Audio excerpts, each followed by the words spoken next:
Unless you are not ready to find a solution, that's when you give up. You try one thing and it's not working. You try another, it's not working. I don't know whether that has happened to you at any time. God made a man and a woman, Adam and Eve, put them in the garden. They were not supposed to walk. They are just to exist. Their food is there. Their water is there. The garden was filled with food. The garden had 4 rivers. They could drink from anyone. They had their riches, anything. One day, something happened. They were deceived and they were thrown out of the garden. God kept looking for a solution. God then said, all right, let's see how we can bring man to our sense. And introduced the sacrifice of goats and bulls. So for man to get accepted before God, he needs to make sacrifice of goats and bulls. And they discovered that the sacrifice of goats and bulls cannot take away sin.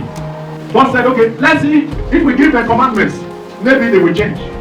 And gave 10 commandments and 600 ordinances. Altogether 610.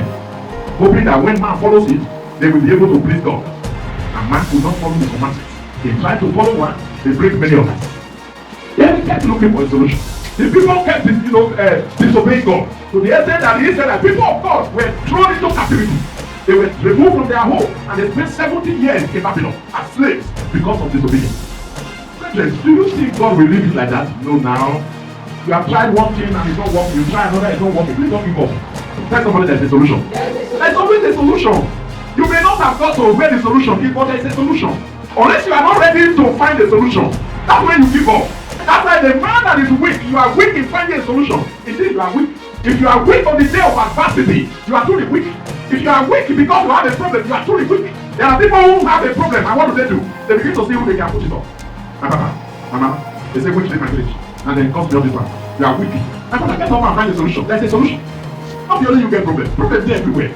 It's you to sit up and find a solution. Esther said, I will fast and pray these 3 days. No food, no water. And then I will go and see the king. And she said, if I perish, I perish. Did she perish?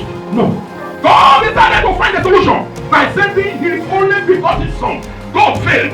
Animal failed. The blood of bulls and goats failed. Commandment failed. He had to find a solution. And he sent the only son. He said to him, if by you all things were made, if for you all things were made, now that they have disobeyed us and we have almost lost all of them, you have to now go and be the captain of their suffering, the captain of their salvation. You have to be the one to suffer and die for them so that we can get them back. The man to whom the world was created, when they were losing the world, they decided that the only way to get it back is to send his only begotten son.